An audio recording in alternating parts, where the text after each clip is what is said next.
Engaging your kid's mind, both on and off the field or the stage, is a winning formula for success. If you want your kids to succeed inside and outside of the classroom during their high school years, according to the Urban Institute, at least 83% of America's kids nationally ages 6 to 17 participated in at least one extracurricular activity, whether it be sports, clubs, or lessons in 2022. And for the folks at the National Federation of State High School Associations, this, my friends, is welcome news. They're the national leader for athletics and fine performing arts across the country. It's their mandate to ultimately ensure that all students have access to and enjoy full participation in healthy participation, achievement, and good sportsmanship in educational-based activities. Ken Burke serves as the Coordinator of Performing Arts and Sports for the National Federation of State High School Associations. It's his job to ensure all high school kids who want to have a shot at leadership and performing arts through sports and other means have a chance to do just that, and he's on a mission to ensure that all students have a chance to realize their fullest potential through the performing arts and athletics. And Burke was kind enough to join me this week to have a conversation about the importance of extracurricular activities, how they increase self-esteem, self-worth, and meaning for all high school kids across America. Burke is also a fervent man of faith, and he says it helps guide him with every decision, both personally and professionally, he's faced with. My friend, it was a wonderful conversation about embracing the spirit of equality, equity, and competition in sports, performing arts, in the classroom, and how all of these factors are interconnected to achieve sustainable and long-lasting success. I'm Kevin McShann. Let's have this conversation.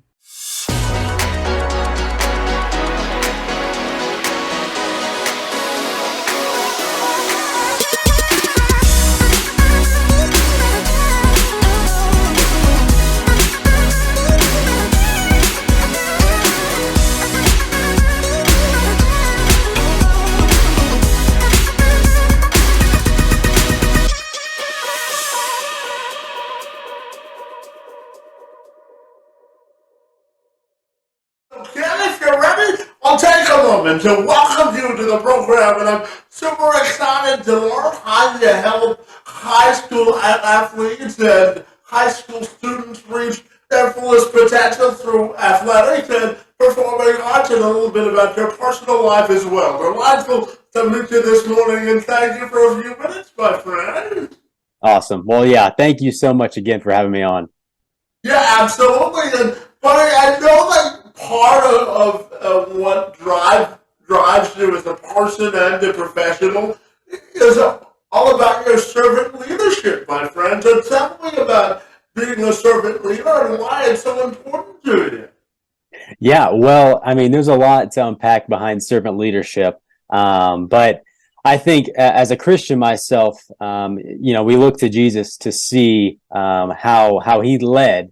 And I think first and foremost, that's through serving. And I think doing the best that I can to serve my fellow employees, my bosses, and just doing what they need me to do each and every day is so crucial for me as an employee. And I think leading in that way is probably the best thing that you can do as an employee or just a person, really, because you are constantly seeking what others want to do and want to, possess, and you're not really focusing on yourself, you're focusing on other people. Yeah, absolutely. And I know that part of the reason you love your job is you get to help mold the minds of our future generations. So tell me about helping students really sort of find their passion through athletics and the performing arts, and why you love your job so much. Yeah, well, it's a real fascinating job, and it's so distinct because there's not a lot of people at our national office. But it's so amazing to work with high school students, because no matter if you're in sports or performing arts, or whether chess club or robotics club, you are as a high schooler, you're passionate about something. And I think for us, finding what people are passionate about and highlighting them through awards and anything like that, it motivates them, and it motivates them to be the very best that they can be. And my job specifically with performing arts, obviously I come from a sports background, so it's all very new to me, but I have learned so much within this past year of working here about performing arts, because it's a new world. It's a new and fascinating world, and the people within it are just so amazing. It's so amazing to work with. And working at the NFHS, we have such a great family bond through our employees. And I mean, the two guys that I immediately work with, they're just amazing guys, James Weaver and Kyle Mills. They're amazing to work with, and it just motivates you each and every day to come into the office, because it's just so amazing to work in an environment and a culture that highlights others instead of highlighting what the organization does. Yeah, absolutely. It's all about paying it forward, isn't it? Exactly. And Ted, I know one of the things we share in common is our passion to maximize every moment of every day. So tell me, what does that mean to you in the context of reaching your own personal potential? It's hard, but yeah, that is definitely one of my values, just as a worker, because I mean, making the most out of every situation that you're in, no matter what your role is, no matter where you work, because I've worked from every single kind of job you can work, from retail to being a register or a cash register or cashier at a restaurant, to working as an intern in the NFL, and now as a nonprofit. Maximizing your potential is crucial throughout each and every day. And I think the ability to make the most out of every situation that you're in it's so inspirational, not only to others, but to yourself, because you are saying that, okay, it doesn't matter what role I'm in, I'm going to do the best that I can do with the abilities that I have. And I think that hard work and dedication and being able to maximize in every situation is crucial. And no matter where God places you in this world, you have a chance to make the most out of it. And Kevin, I think you're doing that. I think a lot of other people do that with social media, the social media age that we live in, and getting the word out there about what they do, and just the ability to make the best out of every situation. Yeah, absolutely. Now, let's dive into the specifics of your day job, my friend. Is the coordinator of performing arts and sports. I know it's a wide, encompassing role, and you get to have student athletes and student performers all over the country, my friend. So let's dive into the specifics of exactly what you do and why you love your job so much. Yeah, so Day to day, it kind of depends on the day, because I mean I do everything from making award highlighting individuals and coaches and teachers with awards. I do highlight schools and individual bands and different music and performing arts and speech and debate and theater people within the high school space. But going back to the stuff that I do, actually, I mean, I run the podcast. I run their podcast, the NFHS podcast. Well, the performing arts podcast is called The Stage. So go check that out, definitely. Like I said before, I think the best thing about my job is working with the people that I do. It's very friendly, very family oriented culture. But it just helps you as an individual working in a place where they value you as a person, not just as an employee. Yeah, absolutely. And I also wanted to chat a little bit about the importance of sort of mentors and role models, because I know as a part of what you do, and I know you're the governing body for rules and clubs and athletics, but I also wanted to ask you about the importance of mentoring and sort of the factor it plays into developing the minds and sort of the direction of the students that you have a chance to impact. Mm. Yeah, mentors and leaders have really just been so helpful in my time, throughout my career. I mean, I've been working since I was 14 years old, and I find a fascination with studying leaders and studying the culture that leaders make within their jobs, and that goes no matter what job I had, whether it was being an intern in the NFL or a minor league team, all the way down to being a cashier at a restaurant. Like, I'm constantly looking at leaders in the culture that they make and trying to see what makes them a good leader, and just trying to see what makes them tick in a way.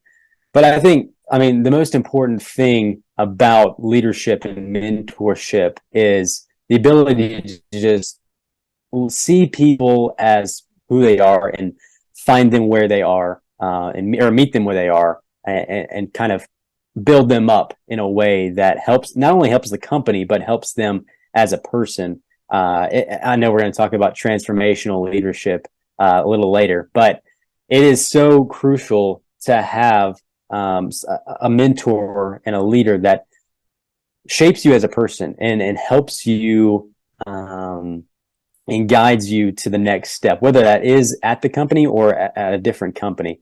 But I mean, depending on everything looks different depending on where you're at, and the problems look different depending on where you're at. But I mean, it's easy to succeed under mentors and leaders that see the person inside you, as opposed to just another number, just another employee. Yeah, absolutely. And as you know, I was born with cerebral palsy, and I work extensively to promote the need for equity and equality for folks with disabilities. But I also think in today's day and age, buddy, it's also important to really sort of close the gap of societal discourse in terms of disagreement. It's one of the reasons I wanted to start this podcast, because, I wanted to build bridges of inclusion for not only people in the corporate and business space, but for everyday people in society. So when you look at equality and equity and inclusion, I'm curious, in the space that you work in and just through normal life experience, how do you view equity and equality and inclusion for all people? I mean, it's crucial. It is crucial in the workplace and in life today. It's crucial to have equality and equity and inclusion for every single person. And I don't care what your background is, what your race, gender, religion, or socioeconomic status is. Everyone deserves equality, and everyone deserves the respect and the just respect in their careers and in their lives, or whatever you're involved in. Maybe it's a hobby. And I think as a society, we're making strides for that. But it takes all of us to really focus and be on the same page in terms of equality and equity. And I mean, this country, it definitely has its problems. But I think if you really get off social media and get off television, you'll see that most people want equality, and they want everyone to have a fair shot and a fair chance to make the best out of their lives. And tying that back into the workplace, no matter if you're a CEO, a director, a coordinator, yeah, you have that role. You have roles in your company, but we're all people, and everyone deserves to have that fair treatment, fair equality, and equity. And I think it's imperative that you make everyone feel appreciated in their roles, no matter, like I said, no matter if you are washing dishes or if you're the owner of a multi-billion-dollar corporation. Equality, equity is crucial, and it's vital to the success of an organization. Yeah, Ken, one of the tenets that I live my life by is inclusion is the gateway to independence, isn't it? Exactly. It's a great motto. And I mean, you continuously see throughout our culture that people fighting for equality. And I think it's so long overdue. People needing, or people highlighting others depending on their, whatever it is, their race, gender, religion. Everyone is created equal in the sight of God, and we need to treat others that way too. Yeah, absolutely. And here comes the transformational leadership question, my friend, because I know that leadership can be determined and defined several different ways. So I'm curious to ask you, how do you define the term transformational leadership? I mean, that's a great question. And I think transformational leadership can mean a lot of different things depending on where. When I was thinking about this question, I know Joe Ehrman's book, Inside Out Coaching, and I read that in college and a couple other times, but it essentially transformed the way my thoughts on leadership. Obviously, his book was tailored to coaches, but there are so many great ideas within that we can take to be a transformational leader, whether it's in sports or in your career or in as a family. But to me, I think it means you must possess qualities that people can get behind, like empathy, like the ability to serve, the ability to enable people and get the best out of them, and literally transform them as human beings, not just as employees. And on the flip side of transformational, you have transactional. And I mean, for those listening that may not know that term, it's essentially you give me this and I'll give you this. It's a very AB equals C relationship. And no leader should ever lead like that. And I mean, you've seen that throughout history. If somebody has a transactional approach to leadership, usually they don't succeed for long. Having a transformational leadership approach, it goes far beyond what it means to be a boss or a leader of an organization. It goes beyond that, because not only does it push people to perform their best, it also that and the people from it. I mean, it will essentially help them as a human being, and they'll be a better person because they were transformed and they weren't. I guess I should say they weren't used for their services. Yeah, absolutely. And, part of, I'm going to tell you a story, Ken. I originally went to school to become a sports reporter. So one of the reasons I wanted to talk to you was I know we both have a background in athletics. And, one of the great things in my judgment when it comes to athletics is the social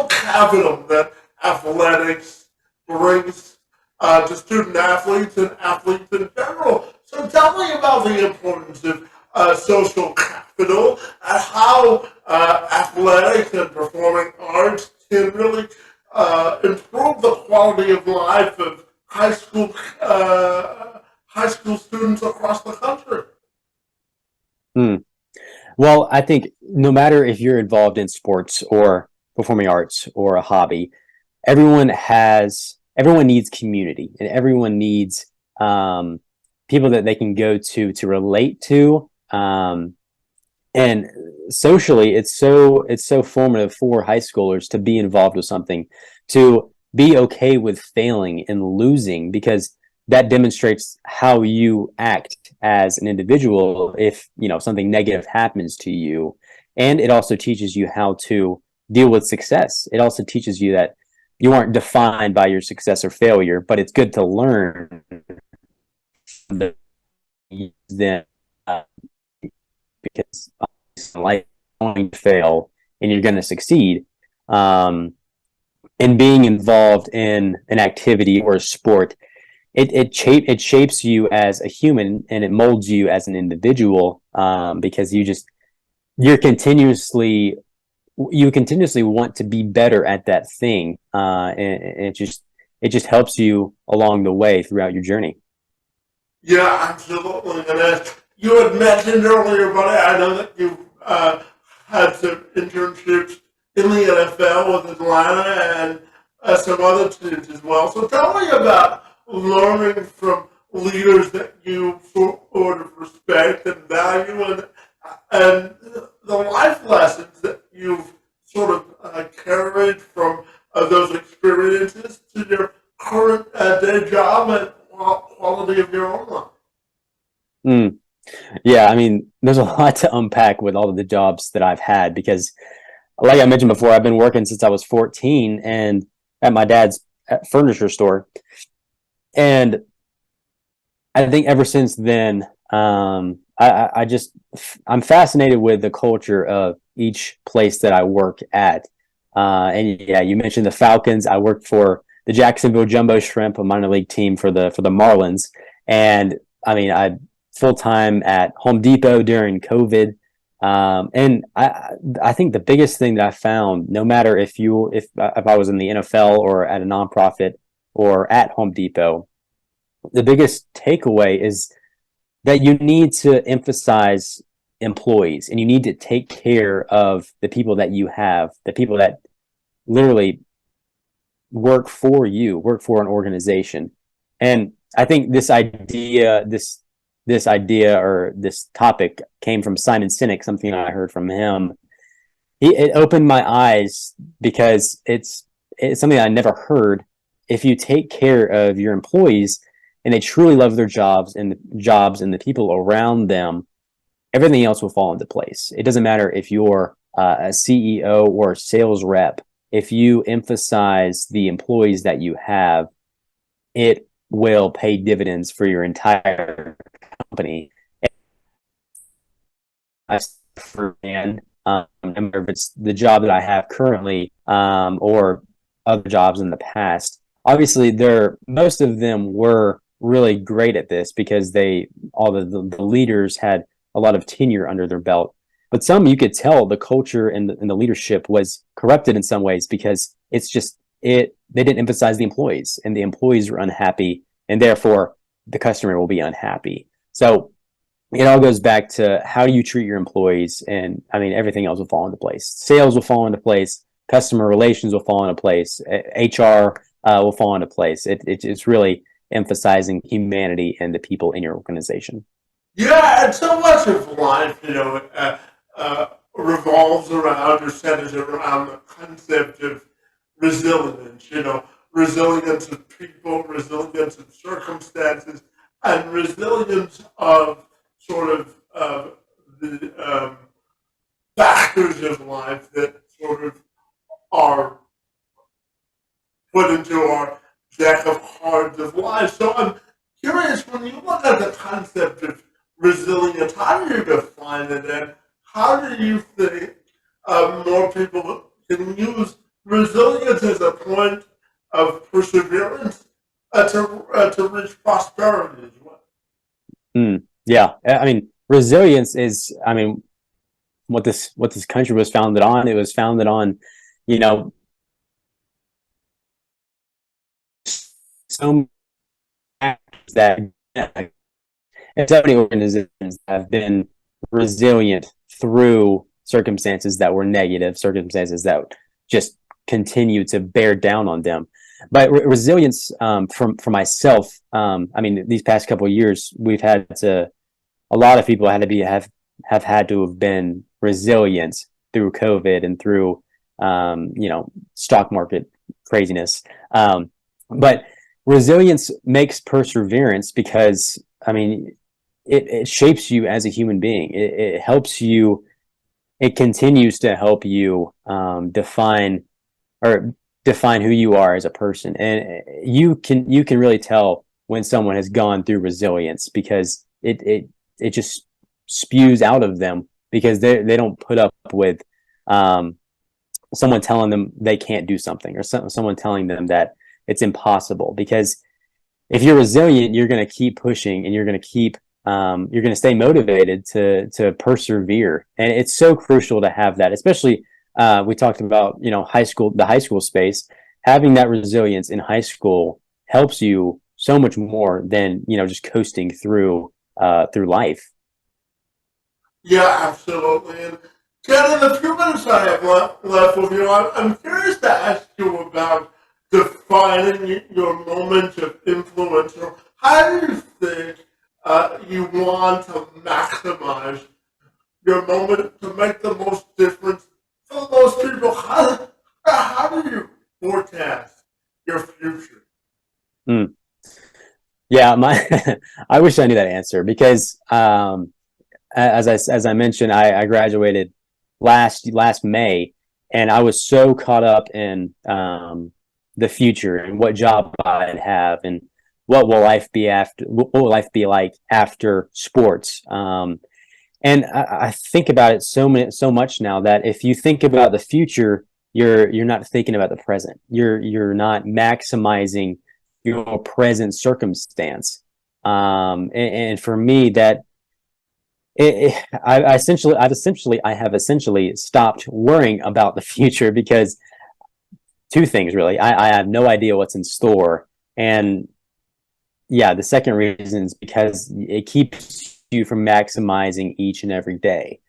If I looked for tomorrow every day, I wouldn't truly appreciate what I have right now with my wife, with my job, with the community, and with my church.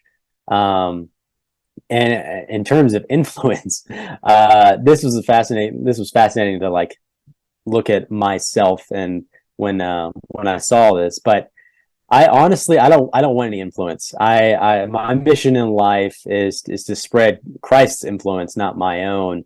And I know that's so countercultural nowadays because everybody wants to be an influencer. Everybody wants to have a lot of followers and a lot of fans. But I think as a follower of Christ, I want to see him and see his influence, not my own, because I mean, I am a very sinful and broken person. So I don't think I would be very influential if I had an audience. But it's an ongoing process, and we're definitely not. I definitely fail at this all the time because as human beings, we always want to have an influence over something, no matter if it's our or a family or our job. But yeah, I honestly I don't want any influence. Yeah, well, just building on your last point, you sparked me to ask this question because I think a lot of people look at this from a negative perspective, but I also think that you can learn from failure and learn from different experiences. Would you agree with that? Absolutely, absolutely, and yeah, failure is, to me, it's crucial. To me, it's crucial for success because it will it will shape how you view success, and it will shape how you use failures to keep learning and keep yourself motivated to succeed. Because failure has taught me. I mean, I played baseball all throughout college, and failure, you fail way more than you do succeed. And it just makes success that much sweeter. And it also teaches you that it's okay to fail. And even though you do fail, you can use it as a positive. Yeah, absolutely. And, my final question for you is as follows. If they made your life into a movie, what do you think you would want the title of that movie to be and the plot line of the movie? And how do you think you want your legacy to ultimately be determined? Well, I don't know. I don't know what the title would be, but um, I would hope that when people look back at my life, they would see Jesus. And obviously, I haven't been following Jesus my entire life, but I've really taken it seriously the past 5 years. Um, but in terms of legacy, I know I sound like a broken record here when I say this, but I kind of don't want to leave a legacy either because Casting Crowns, it's a Christian band, and they made a song called "Only Jesus," and one of the lines is, "I don't want to leave a legacy. I don't care if they remember me, only Jesus." And I mean, ever since I've heard that the first time, it's really spoken to me. Um, I really don't want to leave a legacy about just myself. I would love if people just saw Jesus through that, and not only through myself, but I want to see what my legacy is through my wife, through my kids, through my job. I want people to see Jesus through that, not myself. And like I said, that's so countercultural nowadays, and I think people are really they can be obsessed with what people think of them and their obsession. But for a long time, I was so worried about what people thought of me and not what Jesus thought of me. And it's hard. It's an ongoing process, but it's something that I feel called to do as a believer in Christ. But yeah, it's an ongoing process. But the title I hope would be like I don't know, Star Wars fan loves Jesus or something like that, because we're all Star Wars fans. It's a classic, isn't it? It is. I love them. I absolutely love them.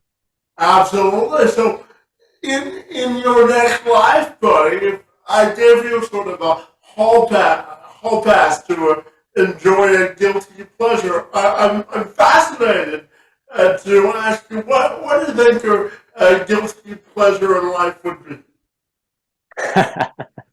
Guilty pleasure. Oh man.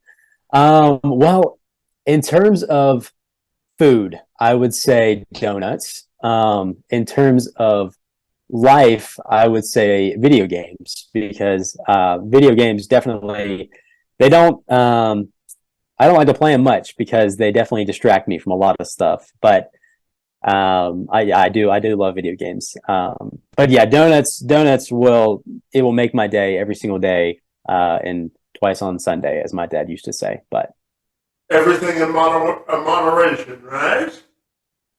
that's right. For me, it's But when it comes to donuts, I don't know if I can moderate myself. well, for me, it's apple pie, buddy. I've got There you to go. moderate or regulate myself when I pass the bakery at the grocery store. Okay. Exactly. Absolutely. So, buddy, tell me if people want to get connected with the good work that you do. What's the best way they can do that? Obviously, I do run a podcast for Christian athletes called Competing for Christ Podcast. So that's my passion, and that's what I'm most excited about. Obviously, you can find me on LinkedIn and Instagram and Facebook and all of that. But yeah, that's what I'm passionate about, and I think that if you want to get in touch, just email me too. I'll definitely give you my email if you'd like. Yeah, absolutely, buddy. And I want to thank you for the good work that you do to advance forward the need for students to fall in love with both athletics and the performing arts, and the work you do to sort of uplift the next generation through your faith and religious beliefs, my friend. It was a wide-ranging conversation, and I'm glad we had it this morning. So I want to thank you for being here this morning. It's most appreciated. Yes, absolutely, Kevin. I can't thank you enough for having me on. And what you do and the conversations that you have is so motivating and inspirational to me. And I'm just really thrilled and really honored that you would invite me on.